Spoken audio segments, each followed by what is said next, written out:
Hari ini kita akan membahas untuk materi statistika non-parametrik. Ya, jadi dalam statistika itu ada yang disebut dengan statistika parametrik dan juga ada yang non-parametrik. Nah, hari ini kita akan membahas untuk yang statistika non-parametrik. Jadi, kita lihat dari definisinya terlebih dahulu.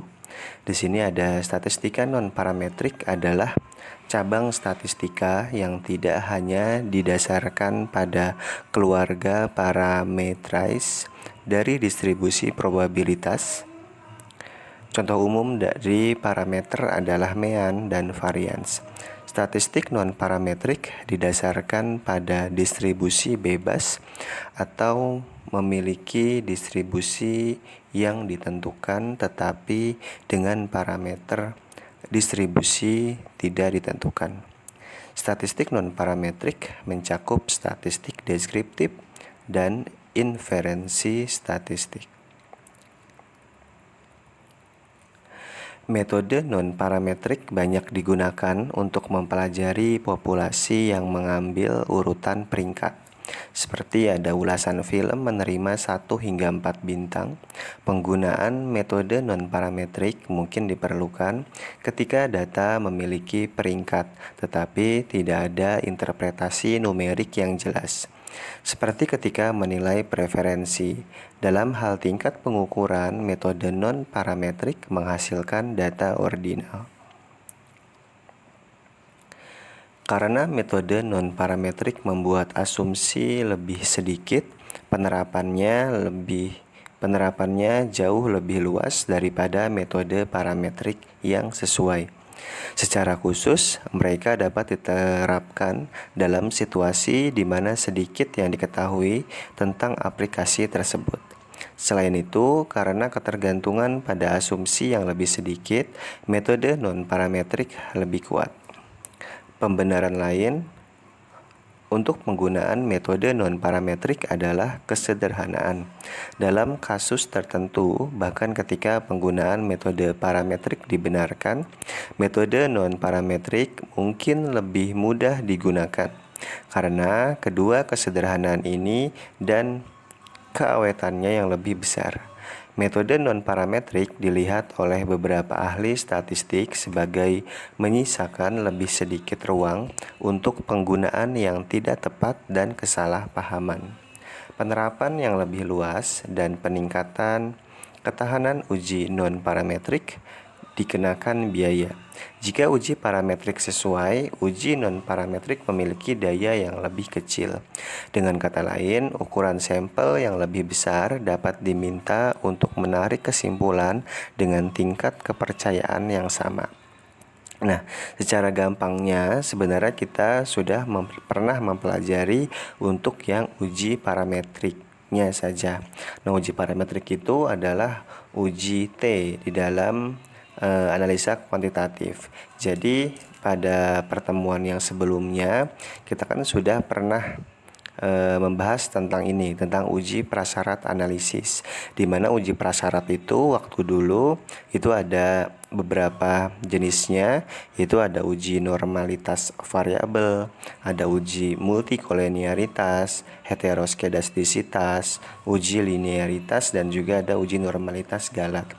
Nah, pada waktu itu kita pernah membahas dari 5 uji prasyarat ini bahwa semuanya harus berdistribusi normal baru bisa dilanjutkan ke dalam tahap yang selanjutnya, yaitu ketika yang uji prasyaratnya ini seluruhnya sudah berdistribusi normal, maka pada waktu itu kita bisa melanjutkan ke dalam uji regresi, korelasi, koefisien determinasi, dan juga hipotesis. Nah, terus pertanyaannya bagaimana ketika ternyata distribusinya tidak normal? Nah, kita kan pernah menguji beberapa contoh kasus pada waktu itu bahwa ternyata ada yang distribusinya tidak normal. Nah, ketika ada distribusi yang tidak normal dalam uji prasyarat ini, memang betul tidak bisa dilanjutkan untuk melakukan uji T di dalam uji hipotesis. Maka dari itu, Ketika uji prasyarat ini salah satunya tidak terpenuhi, maka bisa dilanjutkan dengan uji non-parametrik yang akan dibahas pada hari ini. Nah, jadi kegunaan dari uji statistika non-parametrik ini adalah ketika data yang kita miliki setelah diuji prasyarat ternyata tidak berdistribusi normal, maka dilanjutkan ke dalam non-parametrik. Tapi ketika distribusinya semuanya terpenuhi, semuanya normal, maka dilanjutkannya adalah dengan melakukan uji T, yaitu ada regresi, korelasi, koefisien eliminasi, dan juga uji T atau uji hipotesisnya menggunakan uji T yang pernah kita lakukan. Tapi kalau yang tidak berdistribusi normal, maka kita lanjutkan ke dalam statistika non-parametrik. Nah, di dalam non-parametrik ini nanti ada beberapa jenisnya. Kita bahas persatu terlebih dahulu. Untuk yang pertama di sini adalah uji chi-square. Jadi chi-square ini adalah salah satu uji dalam penelitian yang menggunakan statistika non-parametrik. Kita lihat dulu untuk teori dari chi-square ini.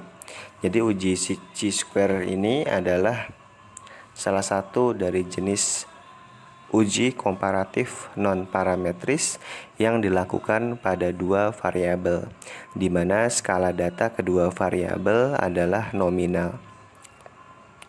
Apabila dua variabel ada satu variabel dengan skala nominal, maka dilakukan uji chi-square dengan merujuk bahwa harus digunakan uji pada derajat yang terendah.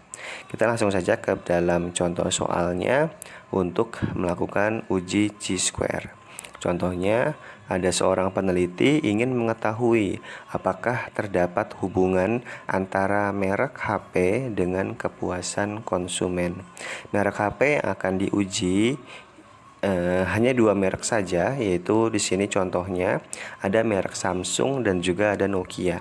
Untuk memperoleh data variabel penggunaan HP dan kepuasan pelanggan, maka peneliti membagikan kuesioner kepada 30 responden.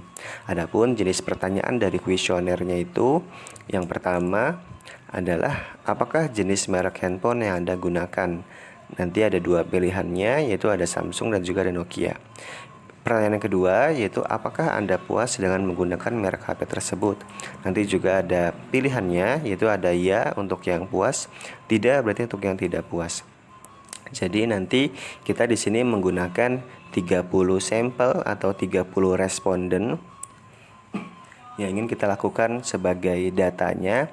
Nanti ada dua jenis pertanyaan yang kita tanyakan kepada 30 sampel ini. Nanti tinggal dipilih oleh orang yang kita jadikan data tersebut. Nah, nanti hasil dari kuesioner ini akan kita lakukan suatu pengujian. Apakah merek handphone yang digunakan oleh seseorang itu berpengaruh atau tidak dengan kepuasan dari konsumen tersebut. Nah, setelah kita melakukan kuesioner terhadap 30 responden ini, kita dapatkan di sini datanya, yaitu ada 30 responden yang sudah kita ambil sampelnya. Kemudian juga di sini sudah ada pilihannya, yaitu dari 30 responden ini ada yang memilih nomor 1 untuk yang Samsung dan nomor 2 untuk yang Nokia. Sementara kepuasannya nomor 1 untuk yang ya, nomor 2 untuk yang tidak. Sini kita dapat datanya, nanti tinggal kita melakukan uji square menggunakan SPSS untuk mendapatkan kesimpulannya. Untuk melakukan uji square menggunakan SPSS, maka seperti biasa kita tinggal membuka aplikasi SPSS-nya.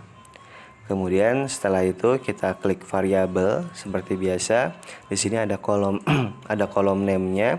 Nanti tinggal kita isi untuk kolom name-nya. Nah, karena tadi yang ingin kita uji di sini adalah merek HP terhadap kepuasan dari konsumen, maka untuk kolom name-nya di sini yang pertama kita isi untuk merek.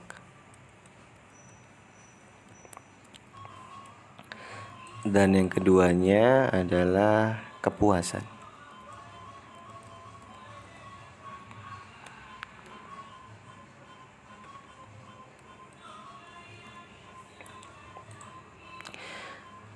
Nah, untuk yang mereknya nanti kita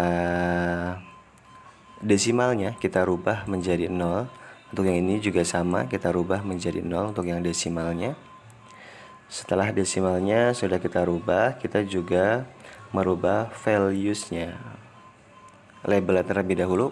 Labelnya ini sama ya seperti yang di name, maka di sini ada merek HP dan juga ada kepuasan konsumen.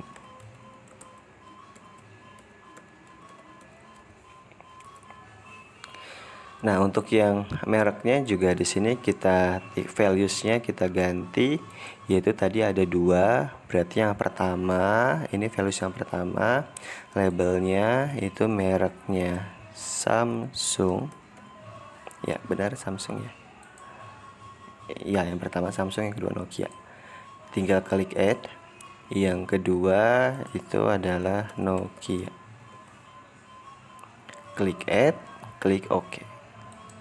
Begitu juga untuk yang kepuasannya, di sini kita rubah untuk yang values-nya. Yang pertama yaitu ya.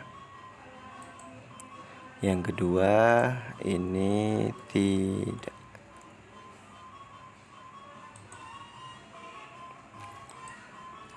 Nah, setelah itu nanti kita juga merubah yang di sini sebentar. Nah, untuk yang measure-nya di sini kita rubah dua-duanya menjadi nominal. Setelah udah, maka kita tinggal balik ke data view. Nah, data view di sini ada merek sama kepuasan. Tinggal kita kopikan dari datanya. Nah, tapi datanya di sini ini ya apa namanya? Karena tadi pakai data kuesioner gitu ya. Jadi di sini datanya 1 ini untuk yang Samsung, 2 untuk yang Nokia gitu. Juga untuk yang kepuasan berarti 1 untuk yang ya, 2 untuk yang tidak. Di sini tinggal kita copy saja.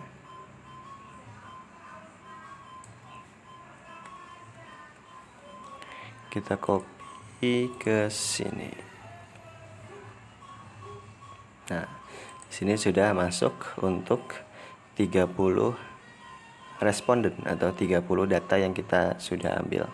Setelah itu baru kita lakukan uji G-square-nya. Itu yang pertama kita klik analyze, kemudian pilih descriptive statistik yang ini, kemudian pilih cross tab yang ini. Nah, di sini nanti tinggal kita masukkan yang pertama untuk merek ini, merek HP ya. Kita masukkan ke kolom yang atas yang row. Dan yang kedua, di sini kita masukkan ke kolom yang kolom ini. Nah, setelah itu kita klik statistik yang ke ini.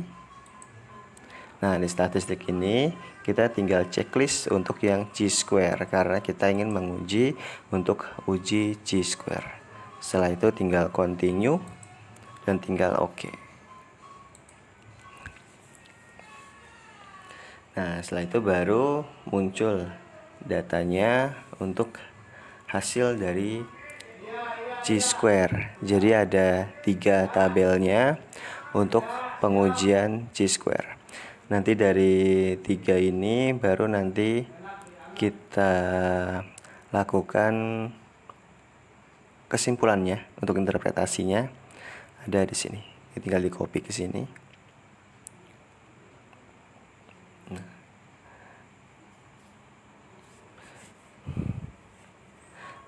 Nah, yang pertama di sini ada tabel untuk merek HP atau kepuasan konsumen dari cross tabulation. Ini kita ambil dari yang ini sebelumnya. Nah, yang ini ya. Tinggal kita copy aja. Nah, kesimpulannya dari sini nih, Dari output di atas ini terlihat tabel tabulasi silang yang memuat informasi hubungan antara variabel merek HP dengan variabel kepuasan konsumen. Untuk kesimpulannya, yang pertama, untuk pengguna HP merek Samsung itu berarti ada 9 orang puas dan 7 tidak puas. Nah, ini berarti ya untuk yang Samsung ada 9 yang mengatakan iya dan ada 7 yang mengatakan tidak. Sementara untuk yang Nokia berarti ada 5 yang mengatakan ya dan 9 yang menyatakan tidak. Nah, ini hanya gambaran untuk hasil dari kuesionernya.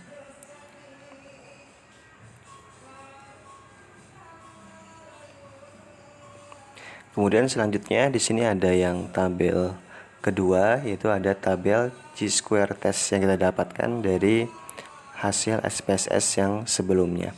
Untuk yang kesimpulannya di sini sebelumnya kita ada rumusan hipotesisnya terlebih dahulu, yaitu ada H0 dan juga ada HA. Ini sama seperti beberapa pengujian yang sebelumnya ya.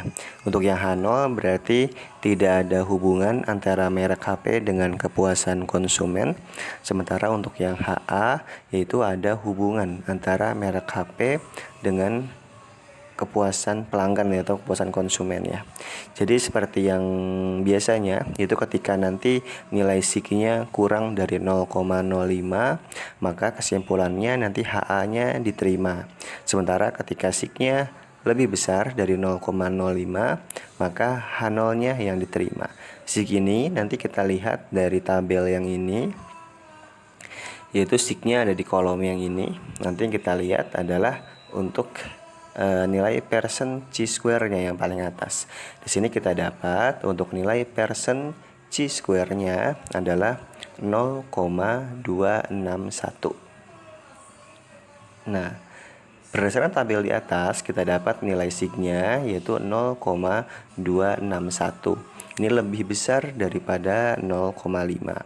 Maka dapat disimpulkan bahwa H0 yang diterima jika lebih besar dari 0,05. Artinya tidak ada hubungan antara merek HP yang digunakan dengan kepuasan pelanggan. Nah, itu untuk pengujian yang pertama, yaitu uji Chi-square.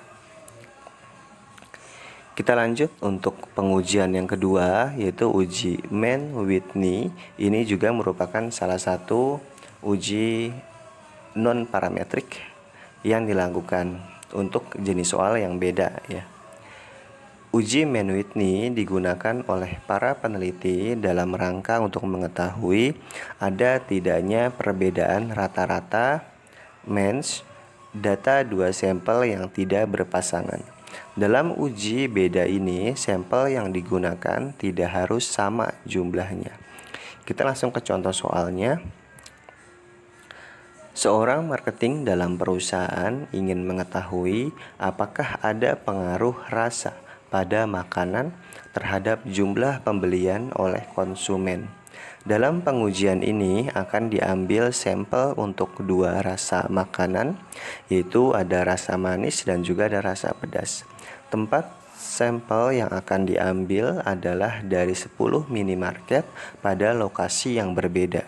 Data yang didapatkan yaitu sebagai berikut. Nah, jadi di sini kita ingin melakukan pengujian yaitu terhadap dua jenis rasa, yaitu ada rasa manis dan juga ada rasa pedas. Nanti kita ingin melakukan pengujian apakah ada perbedaan dari jumlah yang membeli dari kedua rasa ini.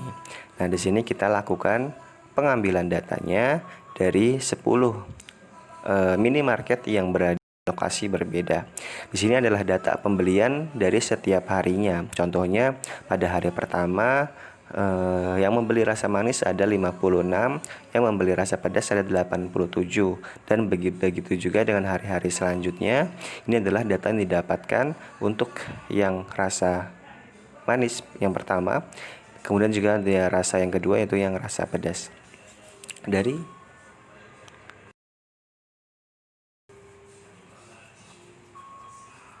ya, jadi setelah kita sudah dapat datanya ini sebagai data awalnya.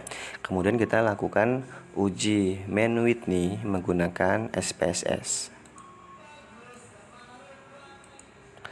Untuk yang hasil sebelumnya di sini kita hapus dulu. Nah, di sini sudah kita hapus di data yang baru ya. Jadi yang tadi sudah dihapus. Seperti biasa kita masuk ke dalam variable view. Di dalam variable view di sini untuk Mann-Whitney, karena tadi di dalam contoh soalnya yaitu perbandingan antara dua rasa, yaitu ada rasa manis dan pedas terhadap jumlah pembeli. Maka untuk yang di name-nya nanti kita isi yang di atasnya ini adalah jumlah pembelinya terlebih dahulu. Atau di sininya kita pembeli saja ya, karena tidak bisa dua kata untuk name. Jadi kita pembelinya saja. Kemudian untuk yang keduanya ini ada rasa. Nanti baru di labelnya kita lengkapi bahwa yang atas ini adalah jumlah pembeli, yang bawahnya adalah rasa makanan. Desimalnya kita rubah jadi 0 karena kita tidak pakai desimal. Kemudian juga yang kita rubah adalah values-nya. Untuk yang pembeli values-nya dikosongkan, sementara untuk yang rasa nanti kita menggunakan values. Yaitu ada yang pertama ini untuk yang manis, dan kedua untuk yang pedas.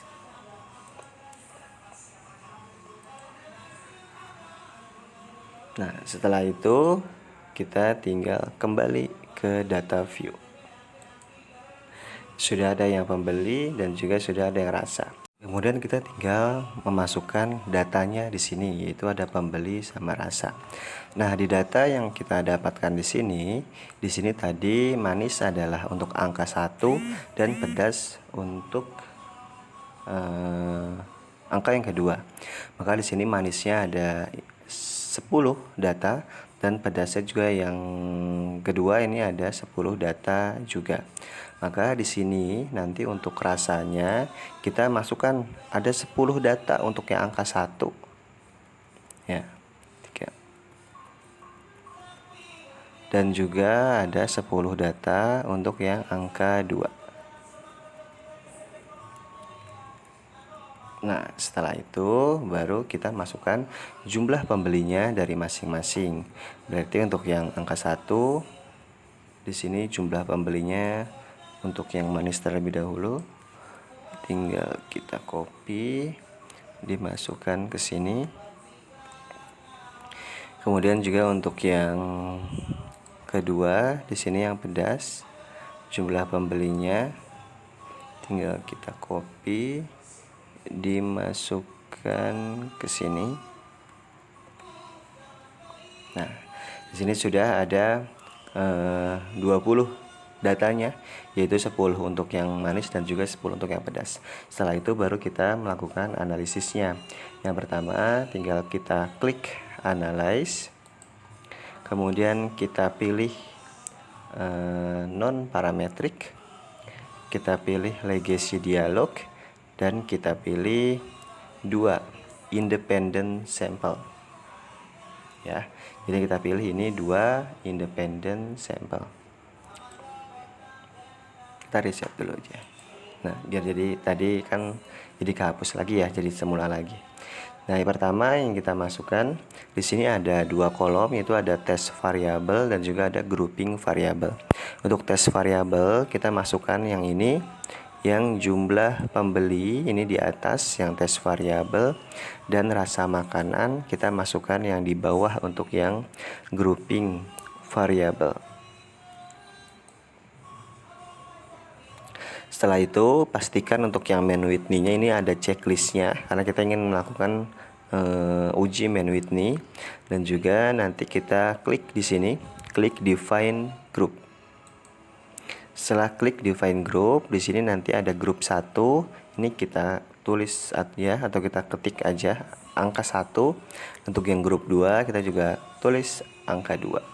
Setelah itu klik continue dan klik OK.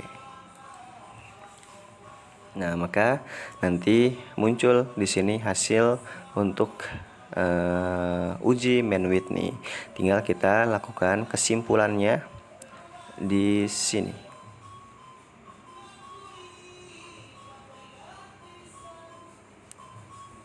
Ya, ini Mann-Whitney ya, yang ini.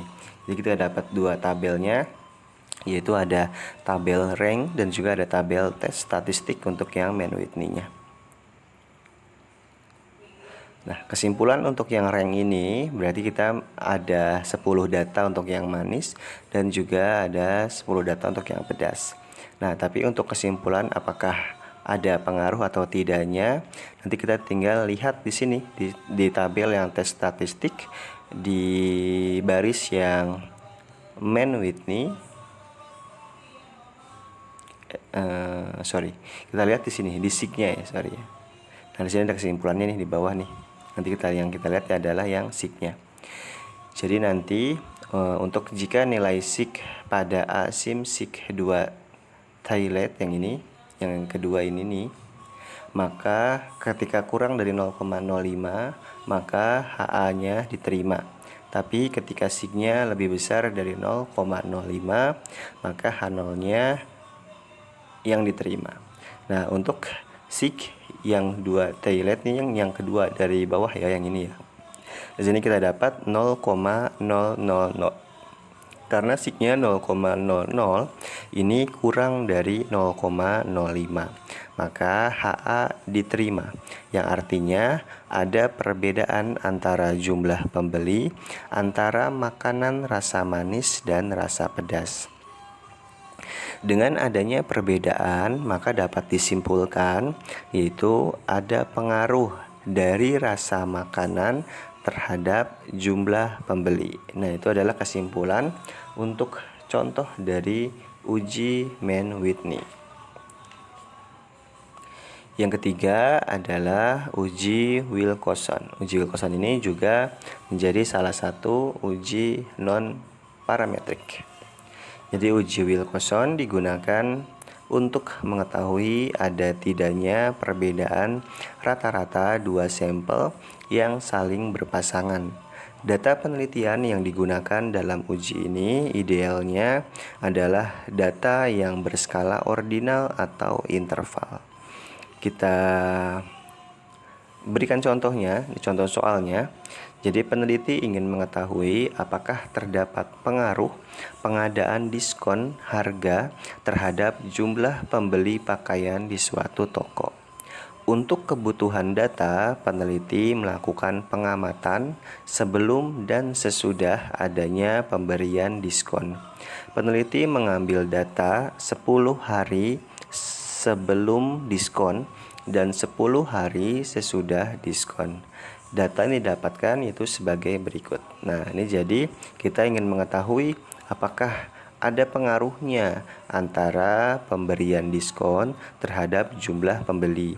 Makanya di sini kita mengambil datanya, yaitu berapa sih jumlah pembelinya ketika sebelum diskon dan berapa jumlah pembelinya ketika sesudah diskon. Untuk harinya yang kita ambil itu di sini 20 hari atau 20 sampelnya ya. Jadi datanya yang kita ambil ada 20, yaitu 20 untuk yang sebelum diskon dan 20 untuk yang sesudah diskon. Caranya kita menggunakan SPSS. Ini kita hapus dulu. Nah,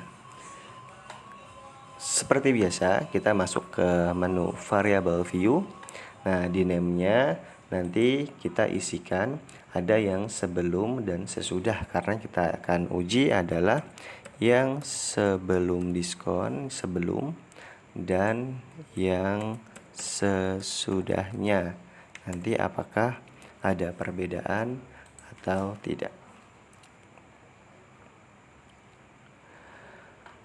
Untuk desimalnya kita nolkan karena tidak menggunakan desimal. Untuk labelnya juga kita tulis yang pertama di sini sebelum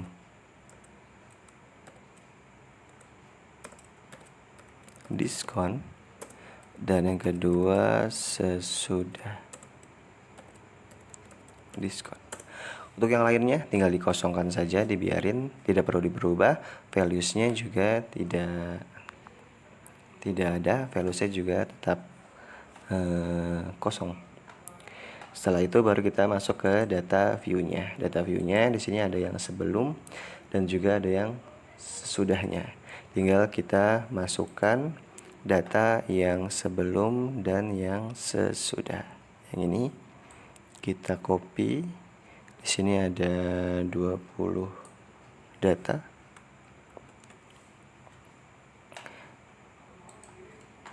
Kita copy ke sini. Nah, ini ada yang data sesudah sama data yang sebelumnya, tinggal kita lakukan analis. Untuk analisnya, kita klik menu analyze, kemudian pilih yang non parametric, kemudian pilih yang legacy dialog, pilih yang dua relate sample. Ya, yang kita pilih adalah yang dua relate sample. Nah, setelah muncul kotak dialognya, di sini tinggal kita pindahkan untuk yang sebelum diskon, pindah masuk ke sini, variabel 1. Variabel 2 kita pindahkan yang sesudah diskon masuk ke sini.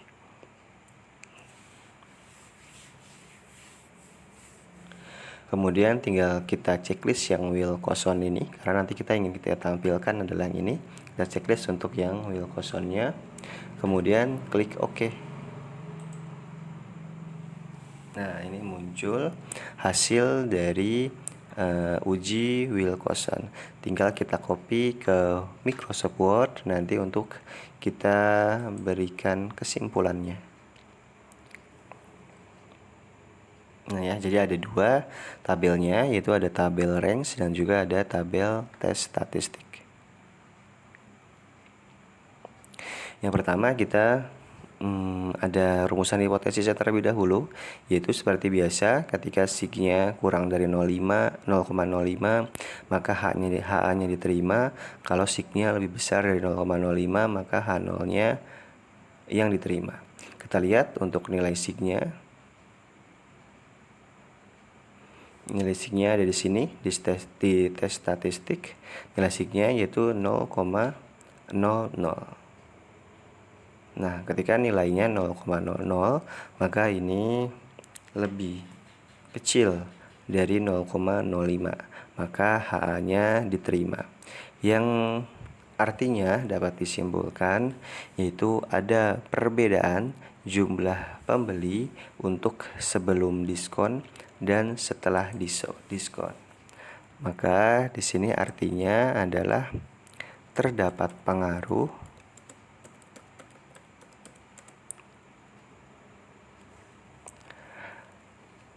antara pemberian diskon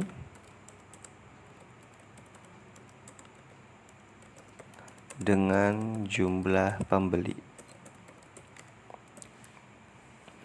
Nah, itu adalah kesimpulan untuk uji yang ketiga, yaitu ada uji will caution. Nah, untuk hari ini kita jadi ada 3 uji terlebih dahulu, yaitu tadi yang pertama ada uji chi-square, yang keduanya ada uji Mann-Whitney, dan yang ketiga ada uji will caution. Itu ada 3 uji terlebih dahulu untuk uji non parametrik. Nanti untuk non parametrik masih ada 2 cara uji lagi yang kita lanjutkan untuk di pertemuan yang selanjutnya. Untuk hari ini sampai sini, terima kasih.